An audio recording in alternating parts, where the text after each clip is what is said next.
기독교의 상징이 무엇인가요? 십자가죠. 십자가는 기독교의 아이콘입니다. 그래서 교회당마다 기독교의 상징으로 십자가를 세워두었습니다. 밤이면 십자가 불빛이 빛나는 건물들이 무수히 많이 있습니다. 세상에는 수많은 종교가 있지만 십자가는 오직 기독교만의 특징입니다. 다른 종교와 비교해서 이 교리적인 내용, 가르침들 가운데 비슷한 내용들도 적지 않게 있습니다. 그러나 십자가만은 기독교의 독특한 특징입니다. 그 누구도 어떤 종교도 십자가만은 상상조차 하지 못했습니다. 십자가는 하나님의 지혜입니다. 우리 영화를 보면서 영화를 몰입해서 보다가 영화가 반전을 하게 되면 깜짝 놀라죠. 또 소설을 책을 읽는데 그 플롯이 그 흐름이라고 하는 것이 아주 정밀하게 짜여서 흘러갈 때 경탄하면서 책을 읽게 되죠. 십자가는 그 어떤 영화의 반전이나 문학작품의 플롯과도 비교할 수 없을 정도로 놀라운 내용입니다. 어떤 전문가도 아무리 상상력이 풍부한 사람이라 하더라도 이런 플롯을 상상해내지 못했습니다. 인간의 지성의 수준을 훨씬 뛰어넘는 것입니다. 하나님의 작품인 것이죠. 십자가는 기독교의 정수이고 핵심입니다. 사도 바울이 고린도라고 하는 지역에 가서 교회를 세우고 복음을 전하러 갈 때 그의 목회 방침을 이렇게 정했었죠. 고린도전서 2장 2절에 보면 내가 너희 중에서 예수 그리스도와 그가 십자가에 못 박힌 것 외에는 아무것도 알지 아니하기로 작정하였습니다. 교회의 교회됨은 십자가에 있기 때문입니다. 십자가가 무엇보다도 중요한 기독교의 핵심 진리입니다.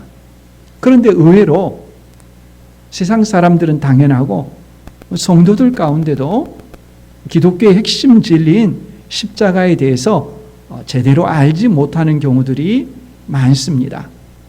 십자가에 대한 반응을 보면 알 수 있습니다. 어떤 사람들은 자신은 십자가의 필요를 별로 느끼지 못한다라고 말합니다.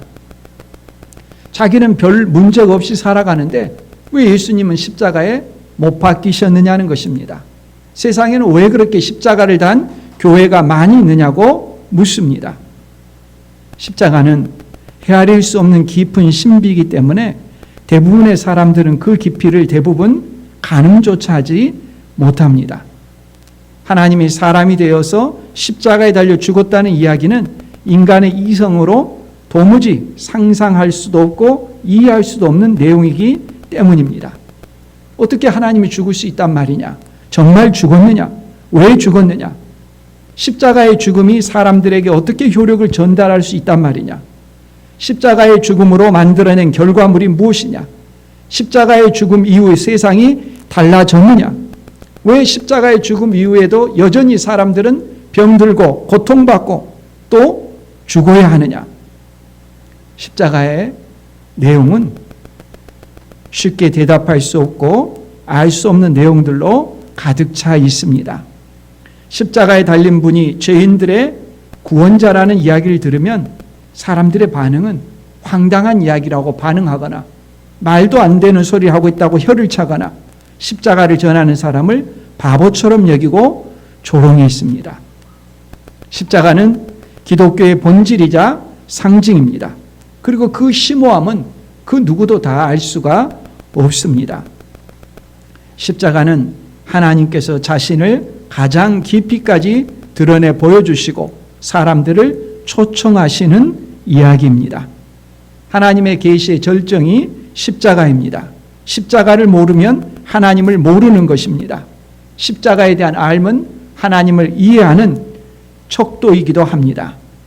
십자가의 의미가 무엇인가 하는 것을 아는 것은 대단히 중요하다는 것을 알 수 있습니다.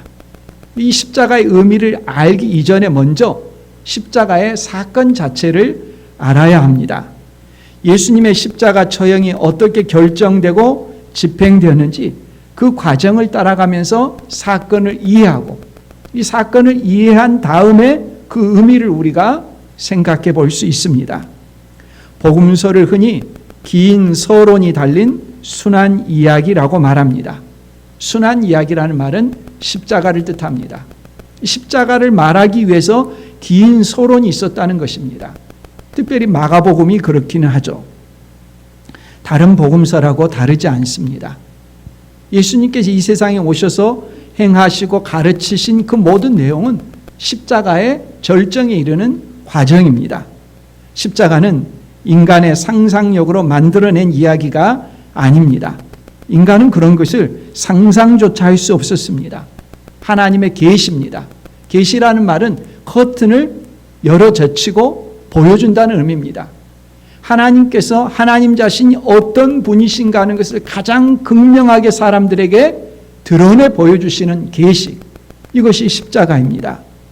계시이기 때문에 이는 감추려는 것이 아니라 드러내고 알려주시려는 것입니다. 하나님께서 사람들에게 그 누구보다도 그 무엇보다도 보이고 싶어 하시고 알려주고 싶어 하시는 것이 바로 십자가입니다. 성경을 읽는다, 안다, 깨닫는다 한다는 말은 다른 말로 하면 십자가가 무엇인가 하는 것을 안다는 말입니다. 십자가 사건 자체를 우리가 살필 때 한번 수사관이 된다고 가정해 보십시오. 예수님의 십자가 사건에 대해서 조사를 하려고 합니다. 제일 먼저 뭘 조사합니까? 누가 예수님을 십자가에 못 박아 처형한 주역인가? 누가 그렇게 결정했느냐? 그 다음에는 그러면 왜 죽였느냐? 살인 동기를 또 알아내는 것입니다. 왜 예수님을 십자가에 못 박아야 했느냐? 십자가 사건의 이런 내용을 알고 나서 이제 십자가가 의미하는 것이 무엇이냐? 그 의미를 추적할 것입니다. 아직은 이 십자가 사건 자체를 우리가 탐구해야 합니다. 먼저 십자가 사건이 일어난 배경, 때에 대해서 1, 2절에서 말씀합니다. 1절에 보면 예수께서 이 말씀을 다 마치시고 제자들에게 이르시되, 마태복음에는 5개의 가르침 이 덩어리가 있다고 했죠. 이렇게 5개 가르침 덩어리가 있다는 것을 알게 된 까닭은 바로 26장 1절에 나오는 말씀과 같은 내용이 공통적으로 이 5개 가르침마다 나오기 때문입니다.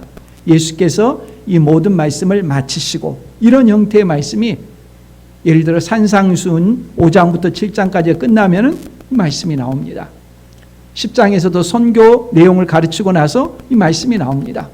13장에서도 하나님 나라 비유가 나오고 나서 이 말씀이 나옵니다. 마찬가지로 24, 25장에서 종말에 관한 감람산 광화를 다 마치시고 나서 이제 이 말씀으로 마무리를 짓습니다. 마태복음에 나오는 5가지 가르침 덩어리 주제들이 이제 다 마쳤습니다. 이제 26장부터서는 십자가에 관한 내용이 나옵니다.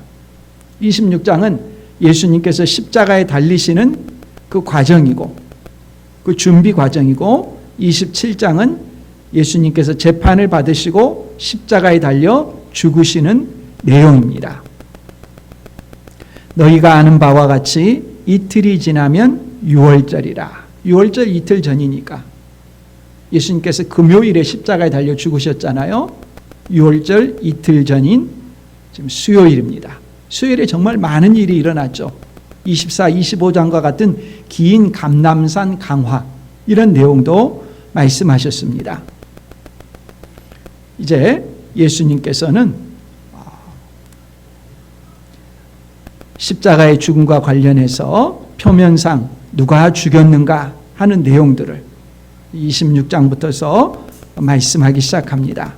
그때 일어난 내용을 3, 4절에 보면 그때에 대제사장들과 백성의 장로들이 가야바라 하는 대제사장의 관정에 모여 예수를 흉계로 잡아 죽이려고 의논하되, 예수님의 십자가 처형의 주범이 누구인가 하는 것을 직접 분명하고 명백하게 그 소재를 밝힙니다. 대제사장들과 백성의 장로들이 대제사장의 관정에 모여서 모의를 했다고 합니다. 관정이라는 말은 관저 또는 관사로 다른 성경에는 번역되어 있습니다. 관리들의 숙소에 있는 공관의 뜰이죠. 그런 공관의 뜰은 때로는 법정도 되고 때로는 회의 장소로도 사용이 됐습니다. 모인 사람은 대제사장들과 백성의 장로들입니다. 대제사장은 한 사람인데 왜 복수형을 썼느냐? 전직 대제사장이 안나스고 그 현직 대제사장은 가야바입니다. 가야바와 안나스가 장인입니다. 서로 간에 관계가 됐고 물러선 다음에도 대제사장직에서 물러난 다음에도 계속해서 그가 관여를 했습니다. 전직 대제사장, 현직 대제사장, 그리고 백성의 장로들. 아마 이들은 유대의 최고 입법 사법기관인 사내들인일 것입니다. 우리식으로 하자면 국회죠. 그들이 모여가지고 회의를 했습니다. 정식적인 모임이건 비공식적인 모임이건 그들이 모여서 함께 논의를 했습니다. 논의한 안건은 예수님을 잡아 죽이는 것입니다. 죽일까 말까 하는 것이 아니라 죽이는데 어떤 방식으로 죽일까 하는 것입니다. 그걸 흉계라고 말했습니다. 흉악한 계략을 짜고 있는 것이죠. 요한복음 11장에 보면 그 내용을 보다 자세하게 기록하고 있습니다. 요한복음 11장의 배경은 예수님께서 죽은 나사로를 다시 살리시고 죽음에서 다시 살리시고 나서 그 소식을 듣고 이들이 깜짝 놀라서 모였다고 말합니다. 요한복음 11장 48절 이하에 보면 그들의 회의 내용이 나옵니다. 만일 그를 이대로 두면 모든 사람이 그를 믿을 것이요. 그는 예수님이죠. 그리고 로마인들이 와서 우리 땅과 민족을 빼앗아가리라 하니 그 중에 한 사람 그 해의 대제사장인 가야바가 그들에게 말하되 너희가 아무것도 알지 못하는도다. 한 사람이 백성을 위하여 죽어서 온 민족이 망하지 않게 되는 것이 너희에게 유익한 줄을 생각하지 아니하는도다 하였으니. 이 회의 내용입니다. 예수님을 그대로 두면 모든 사람들이 예수님을 믿을 것이라고 가정합니다. 행하시는 그 가르침들, 예루살렘에 입성해서 놀라운 일들을 행하신 그 예수님 뿐만 아니라 죽은 나사로를 죽음에서 살리신 그 예수님, 그런 일들이 일어날 때마다 사람들이 예수님을 따르고 구름대처럼 따라다닐 텐데 이대로 두면은 안 된다는 것입니다.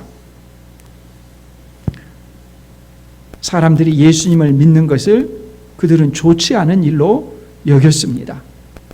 사람들이 예수님을 믿으면 어떤 결과가 나올 것인지 그들의 예상은 로마인들이 유대 땅과 민족을 빼앗아갈 것이라고 주장을 했습니다. 예루살렘 성전을 중심으로 한 유대 공동체에 심판이 임할 것이라고 여긴 것입니다.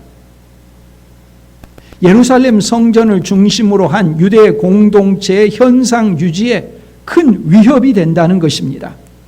유대의 종교 시스템이 붕괴될 것이라고 여겼습니다. 즉 이들의 관심은 무엇입니까? 현재 종교 시스템을 그대로 유지하는 것입니다. 그런데 예수님이 오셔서 가르치신 그 내용들은 현재 그들이 유지하고 그로 인해서 기생하고 그로 인해서 얻는 수익들, 그로 인한 체계들이 무너진다는 것입니다. 그걸 가만둘 수 없다는 것이죠. 그래서 예수님을 없애기로 한 것입니다. 이들이 논의하는 것은 국가라는 대의를 위한 모습으로 포장되어 있습니다. 그리고 대제사장 가야바는 한 사람의 생명과 온 민족이라는 대결 구도를 만들고 있습니다. 사회 지도층들이 행하는 모습은 그때나 지금이나 다르지 않습니다. 자신들의 생각과 계획, 그 디자인대로 나라가 이끌어져 가도록 그들이 기획한다고 생각합니다. 자기들이 모여서 어떤 결정을 내리게 되면 그에 따라서 나라가 운영되어 간다고 생각합니다. 그들이 생각하는 큰 그림은 무엇입니까? 자신들의 기득권을 보장받는 것이고 자신과 자신의 자손들이 잘 되는 것이 첫 자리입니다. 예수님의 존재됨은 그들의 그런 틀들을 깨뜨리는 것으로 위협적으로 받아들였습니다. 이들의 주장이 터무니없다는 것은 예수님을 십자가에 처형해서 그들 생각대로 나라가 안정을 찾았느냐 하는 결과를 보면 알 수 있습니다. 왜 성전과 예루살렘이 로마의 공격을 받고 멸망했습니까? 예수님을 십자가에 처형했기 때문에 오히려 멸망받았죠. 하나님께서 예수 그리스도를 십자가에 달려 죽게 하는 것에 대한 예수님에 대한 그 심판이 로마 디도 장군을 통한 예루살렘의 심판으로 나타났던 것이죠. 예수님의 죽음으로 유대 민족이 사는 것이 아니라 도리어 예수님을 십자가에 못 박아 죽게 함으로 나라가 심판을 받고 망했다는 것이 역사의 교훈입니다. 종교 지도자들은 이처럼 예수님을 죽이기로 결정했지만 큰 장애를 만났습니다. 5절에 보면 말하기를 밀란이 날까 하노니 명절에는 하지 말자 하더라. 유월절을 맞아서 예루살렘에 전국 각처에서 수많은 사람들이 몰려들었습니다. 군중 심리에 자극돼서 조그만 어떤 변수가 일어나도 어떤 일로 폭발할지 모릅니다. 그래서 회의의 결론은 예수님을 죽이기는 하지만 명절에는 밀란이 일어날 수 있으니까 이 명절을 피해서 실행하자는 것입니다. 그런데 변수가 생겼습니다. 대제사장들과 백성의 장로들이 예수님을 죽이기로 결정하고 흉계를 꾸미고 있는데 과연 예수님을 알고 계실까요? 이런 흉계들을. 예수님은 어디에서 무엇을 하고 계시는지 6절 말씀에 보면 예수께서 베다니 나병 환자 시몬의 집에 계실 때라고 합니다. 베다니라고 하는 지역은 히브리어로는 베트 아니아입니다. 가난한 자의 집이란 뜻입니다. 예루살렘이 있으면 예루살렘 바로 옆에 계곡이 있고 한 3km 정도 떨어진 곳에 감람산과 그 감람산 자락에 베단이라는 마을이 있습니다. 원래 항상 도심이 있고 도심 외곽에는 가난한 사람들이 사는 곳이 있죠. 특별히 달동네들이 있죠. 예루살렘 계곡 건너편 감람산 자락에 베단이라고 하는 도시 외곽에 가난한 사람들이 사는 곳에 한 마을 베다니에 있는 시몬의 집에서 예수님께서 식사를 하고 계실 때였습니다. 얼마나 가난한 곳인가 하면 이 베다니라고 하는 곳이 있고 베다니 옆에 벳바게라는 곳이 같이 거의 맞붙어 있습니다. 예수님께서 마태복음 21장에 보면은 베다니에서 벳바게를 거쳐서 예루살렘에 오실 때 아침에 아무것도 드시지를 못했어요. 가난한 사람들이 사는 곳이니까 본인도 먹기가 힘들었던 것이죠. 먹을 것이 없어서 뭘 찾았습니까? 무화과 나무를 찾았다고 그러죠. 그렇게 가난한 곳에서 나병 환자 시몬이 아마 그는 예수님께서 그가 걸렸던 나병을 치료해 주셨겠죠. 너무 감사해서 이렇게 예수님께 접대를 하고 있었던 것으로 생각이 됩니다. 이 베다니 마을은 나사로, 마르다, 마리아 이 3남매가 살던 곳이기도 했죠. 이 베다니에 나병 환자 시몬의 집에서 예수님께서 식사를 하는 중이었습니다. 예수님께서 식사하시는 중에 돌발 상황이 일어났습니다.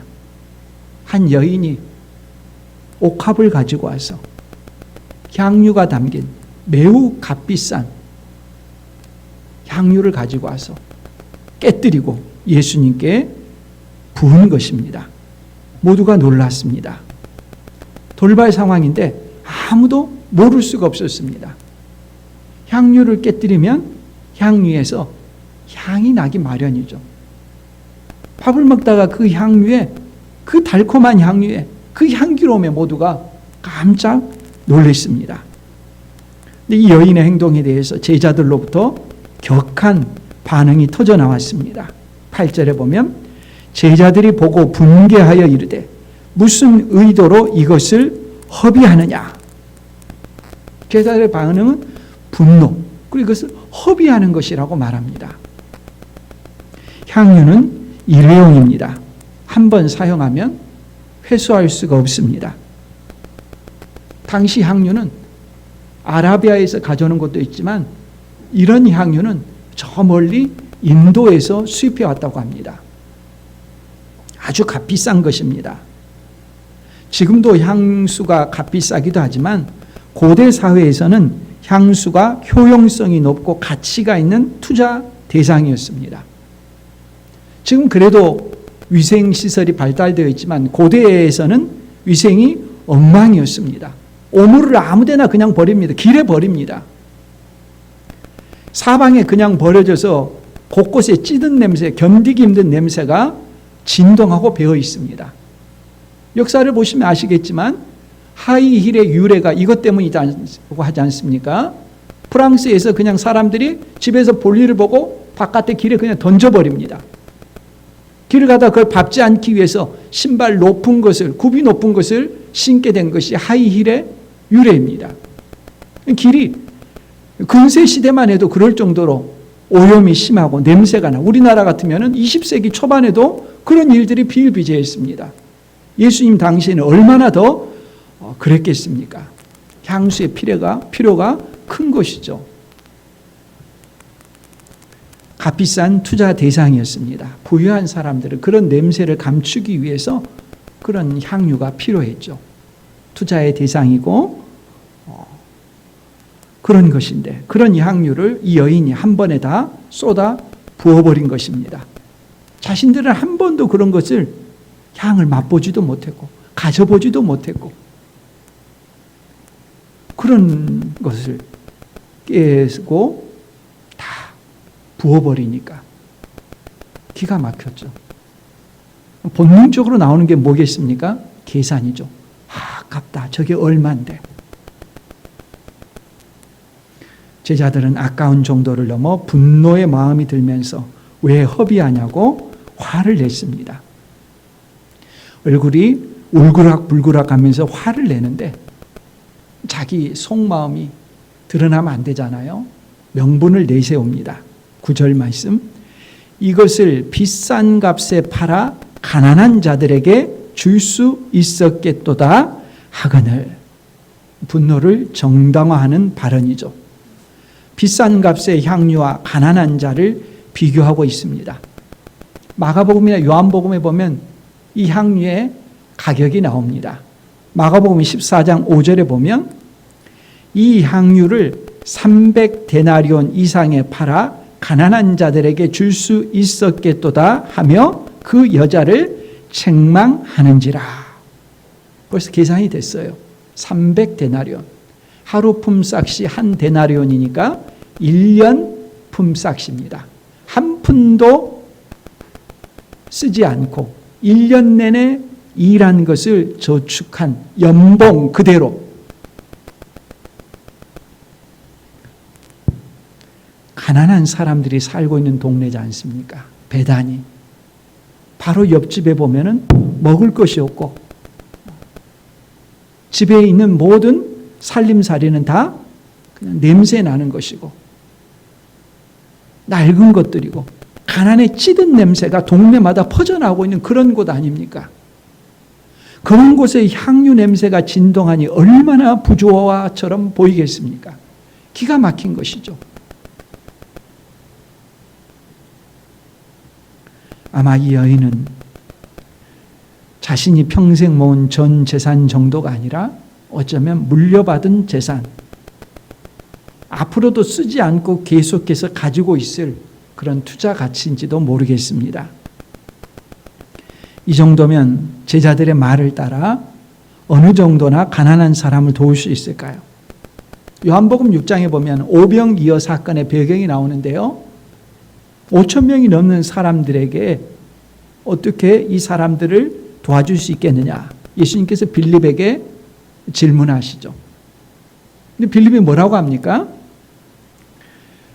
이 사람들을 먹이려면 200데나리온의 떡이 있어야 된다라고 말합니다. 장정만 5,000명이 넘는 그 사람들을 먹기 위해서 살 수 있는 살려면은 그 떡, 빵은 한 200데나리온이 있어야 된다. 200데나리온이 있으면 5,000명을 먹일 수 있다.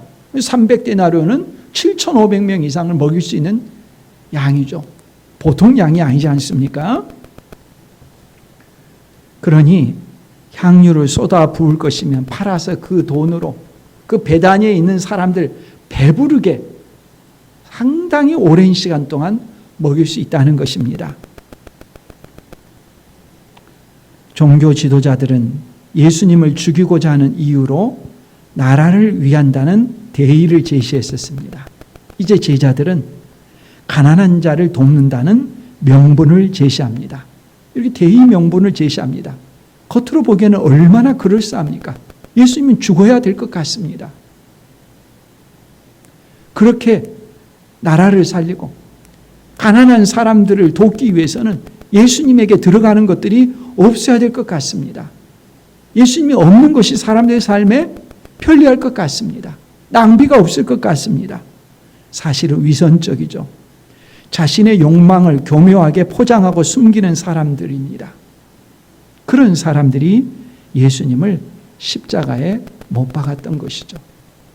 현재 있는 사회체계, 자신들이 누리고 있는 것을 조금도 포기하지 않으려고 하는 사람들이 예수님의 오심으로 인해서 자기의 삶에 변화가 오는 것이 두렵고, 사회 가치체계들이 변화되는 것이 두렵고, 사회 질서가 변화되는 것이 두려운 것입니다. 예수님을 없애버리려는 것이죠. 8절에 제자들이라고 복수용을 사용했습니다. 다른 제자들이 다 마찬가지였는데 그 중에 한 제자가 대표해서 분노하고 말했던 것입니다. 이쯤 되면 궁금하죠. 이 제자는 누구일까? 요한복음 12장 4, 5절에 그의 정체를 밝힙니다. 제자 중 하나로서 예수를 잡아줄 가룟 유다가 말하되 이 향유를 어찌하여 300데나리온에 팔아 가난한 자들에게 주지 아니하였느냐 하니.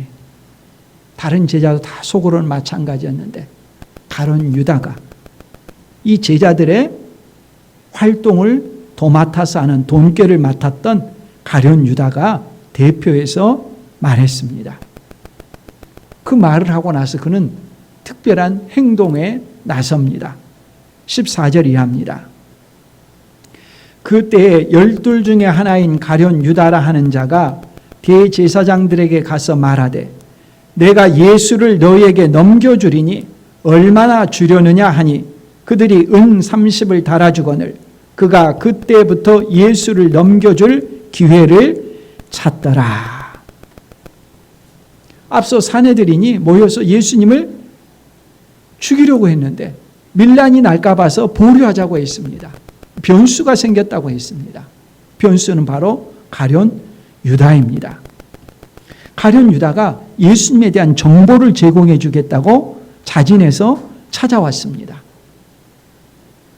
예수님을 사람들이 있는 가운데 체포하게 되면 밀란이 일어날지 모르니까, 예수님을 지지하는 그 세력들로 인해서 어려움이 생길지 모르니까 보류하자 했는데, 예수님의 동선을 따라가면서 예수님이 있는 곳을 누구보다도 잘 아는, 가까이서 알고 있는 가룟 유다가 은밀하게 정보를 제공해 주면 사람들이 알지 못하는 사이에 예수님을 체포할 수 있을 것이다.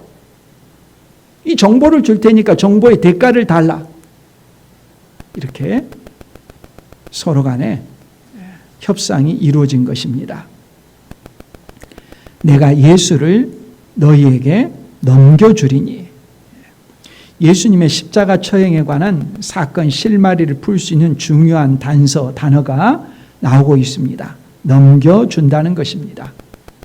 십자가 이야기에서는 이 넘겨준다는 용어가 자주 등장합니다. 전문적인 용어입니다.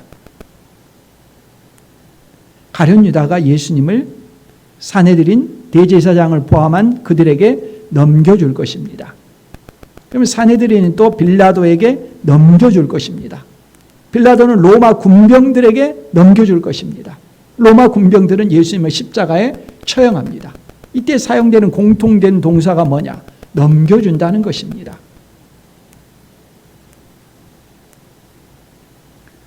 가룟 유다는 사내들인의 음모에 참여한 적도 없고 그런 음모가 있다는 것을 알지도 못합니다. 그럼에도 불구하고 가룟 유다는 사내들인을 찾아갔고 그들이 자신의 정보를 필요할 것이라고 생각했습니다. 그리고 그 생각은 정확하게 맞았습니다. 일반적이라고 한다면 대제사장 편에서 사내들인 편에서 예수님을 잡을 수 있는 정보를 추적할 것입니다. 예수님이 제자들 가운데 누가 제일 배신하기 좋을 것인가 한다든지 그런 내용을 자기들이 목말라하고 자기들이 추구하고 자기들이 그런 대상을 찾아서 교섭하고 수많은 어떤 대가를 지불하거나 이런 식이 자연스러울 텐데 생각도 하지 못하던 상황에서 예수님의 제자 중에 한 사람인 가룟 유다가 와가지고 이런 제안을 하니까 얼마나 맞아떨어지는 일입니까? 가룟 유다는 그들이 필요하다는 말을 하기도 전에 사내들인에 접근했고 그들이 필요로 하는 정보임을 간파했고 제안을 했습니다. 가룟 유다는 세상적으로 대단히 계산이 빠르고 머리가 잘 돌아가는 사람이었죠.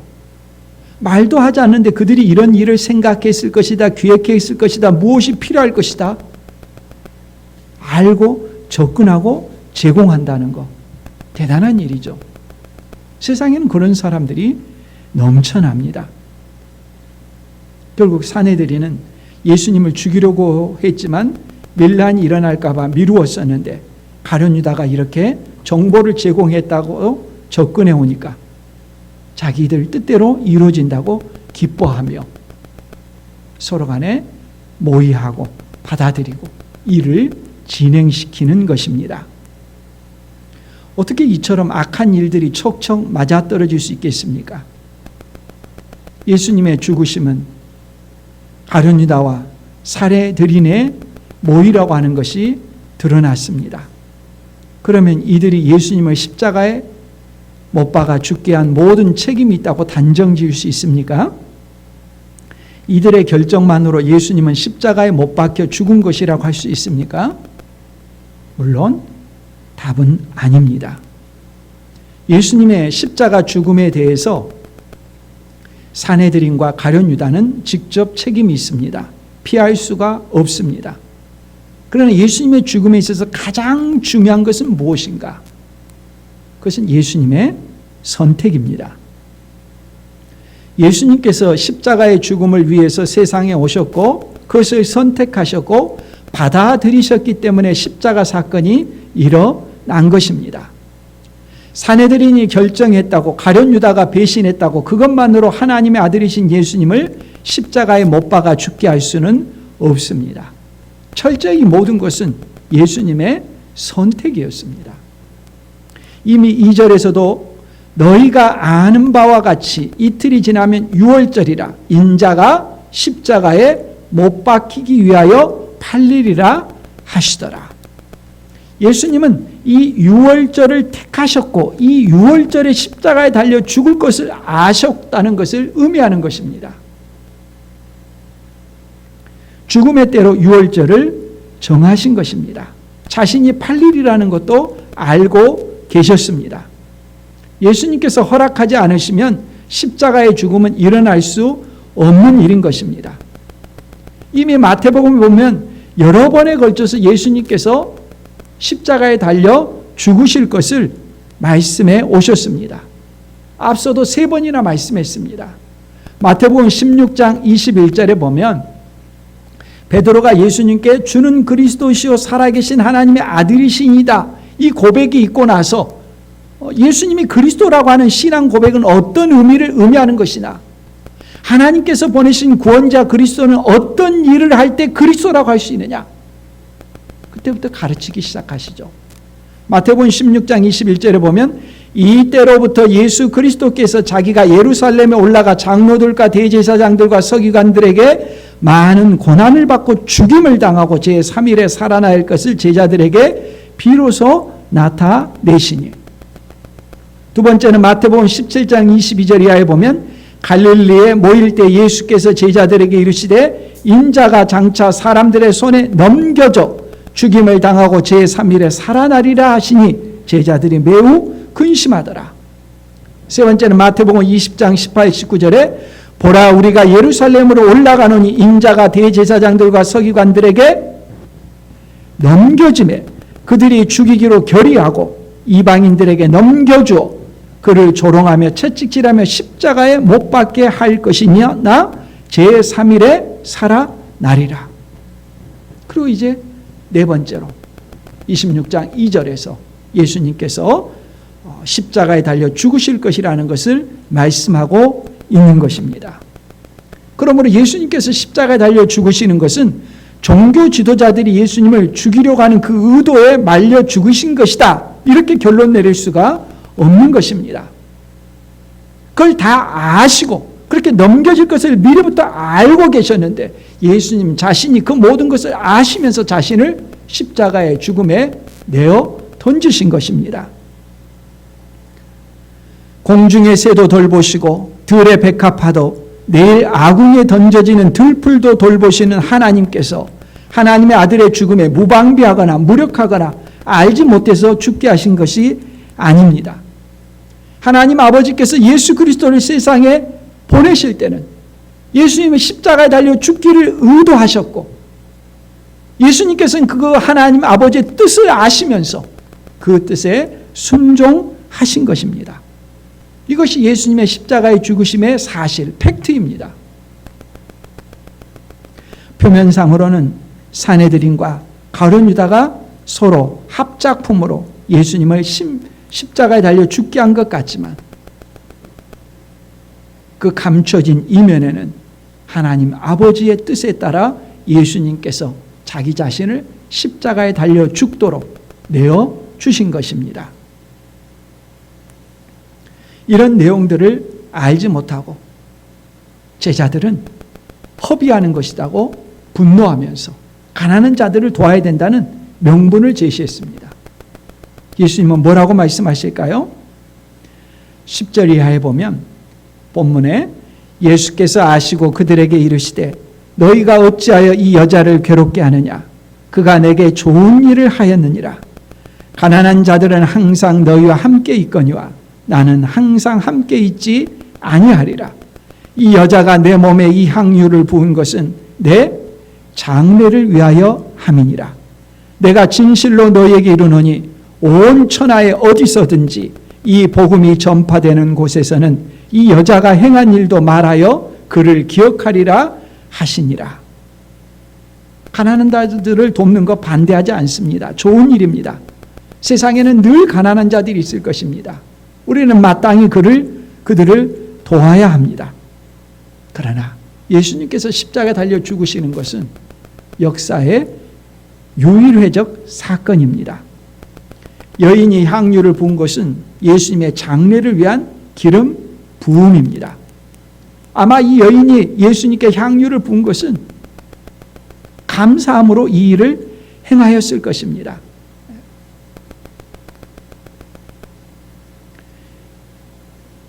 이 여인이 누구인가에 대해서 요한복음 12장에 보면은 마리아라고 말합니다.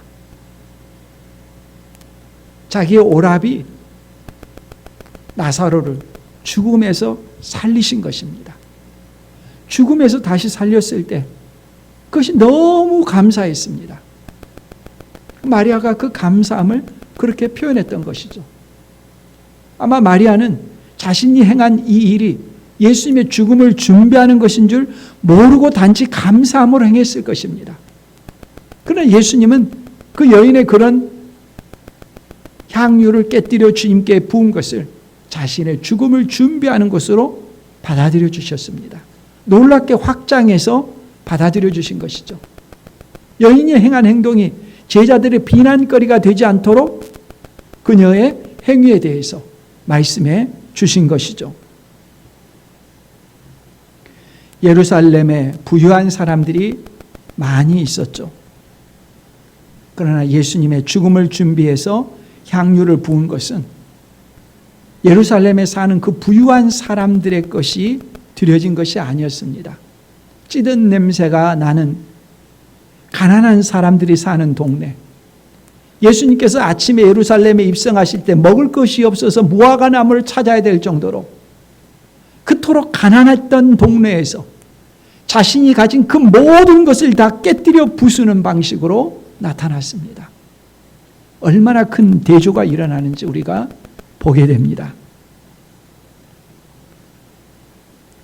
주변 어디를 보아도 가난한 찌든 냄새가 가득 찬 마을에서 도움을 받아야 될 사람들이 지쳐있는 상황에서 누구보다도 먹을 것이 있으면 움켜잡는 사람들이 가득한 자리에서 향유 냄새가 퍼져 나갔습니다.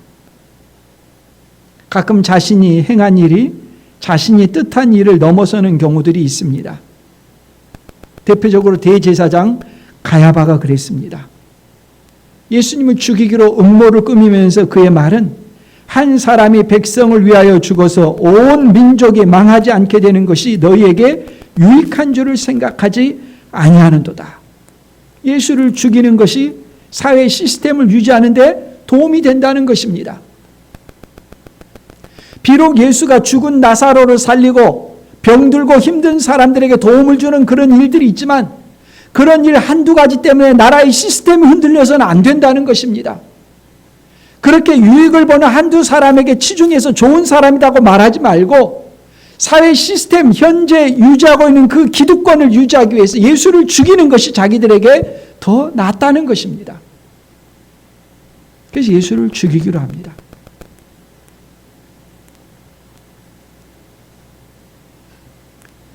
가야바는 자신의 죄악이 얼마나 끔찍한 일인지 상상도 못했고 그가 말한 대로 한 사람의 죽음이 많은 사람에게 유익한 것의 진정한 의미가 무엇인가 하는 것을 알지도 못하면서 그 발언을 했습니다. 마리아도 마찬가지입니다. 예수님께 향유 옥합을 부으면서 오라버니 나사로를 죽음에서 살리신 것이 너무 감사해서 자기가 가진 전 재산 향유 옥합을 깨뜨려 부었는데 그것이 예수님의 죽음을 준비하는 기름 부음이었다는 것을 전혀 알지 못하고 그토록 큰 기념과 상징의 의미를 부여받을지 상상도 하지 못했습니다. 십자가 앞에서 대조됩니다. 우리로 하여금 가야바처럼 더 끔찍한 죄악의 자리로 떨어지게 하거나 아니면 마리아처럼 넘치는 은혜를 받거나 십자가는 우리로 하여금 극단적으로 갈라지게 하는 자리입니다. 누가 예수님을 십자가에 못 박았습니까? 대제사장들을 비롯한 종교 지도자들이었다고 본문은 사건의 내용을 말하고 있습니다. 현재 사회 체제를 유지한다는 대의 명분을 내세우며 예수님을 죽이려고 했습니다. 자신이 현재 누리는 기득권을 지키려고 하는 사람들입니다. 자신의 삶의 질서를 깨뜨리는 모든 움직임을 대적하는 사람들입니다. 그때만 그런 것이 아니라 오늘도 마찬가지입니다. 누가 예수님을 십자가에 달려 죽게 하는 사람들입니까? 자신이 현재 누리고 있는 기득권, 즐거움, 이 기득권과 즐거움들을 절대 포기하지 않으려는 사람들입니다. 내가 예수 그리스도를 믿게 되면 내가 지금 누리고 있는 즐거움, 그것을 빼앗길 것이라고 생각한 사람들, 예수님을 멀리합니다. 십자가를 믿지 않습니다. 받아들이지 않습니다. 마치 자기가 예수님을 믿게 되면 자기가 현재 누리고 있는 것들을 다 빼앗겨야 될 것처럼 생각합니다. 다 드려야 될 것처럼 생각합니다. 그래서 주저하는 것입니다. 십자가를 받아들이지 못해요. 예수님을 믿기만 하면은 내가 현재 누리고 있는 그 모든 것들이 내게서 떠날까 봐 주저하면서 망설이면서 멀리하고 있습니다. 나라와 민족을 위한다는 거창한 대의 명분, 가난한 자들을 도와야 된다는 멋진 슬로건을 내세웁니다.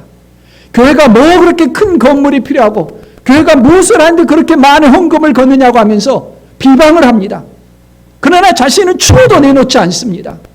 자신의 삶 가운데 교회를 위해서 내놓지 않을 뿐만 아니라 자기 주변에 있는 가난한 친척과 주변에 있는 사람들을 돕지도 않으면서 그런 대의 명분을 내세우지만은 십자가 앞에서는 자기 기득권을 내세우기 위해서 그렇게 하는 말들에 불과할 따름입니다. 그런 사람들이 예수님을 십자가에 못 박아 죽게 한 것입니다. 자신의 탐욕을 붙잡는 사람들이 예수님을 십자가에 못 박았다는 것을 성경은 분명하게 말하고 있습니다. 우리라고 다르지 않습니다. 예수님의 십자가의 죽으심의 길에는 두 부류의 사람들이 있다고 본문은 분명하게 말씀하고 있습니다. 자신의 전 재산인 향유 옥합을 그토록 가난한 마을에 살면서 깨뜨리고 예수님의 죽음을 준비하는 여인이 있는가 하면, 나라와 가난한 자 돕기라고 하는 거창한 대의 명분을 앞세우지만 탐욕에 물든 살인자들이 있습니다. 십자가는 이렇게 사람들을 둘로 나눕니다. 십자가 앞에 우리는 어느 유형의 사람입니까?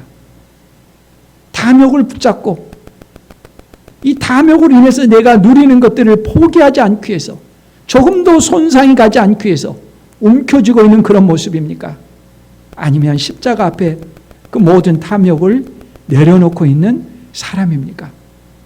십자가는 우리 자신의 중심을 고발합니다. 십자가 앞에 누가 예수님을 십자가에 못 박았는가, 이 질문을 대하면서 나는 어떤 유형의 사람인지 주님 앞에 정직하게 답하며 주님의 은혜를 힘입는 우리 모두가 될 수 있기를 바랍니다.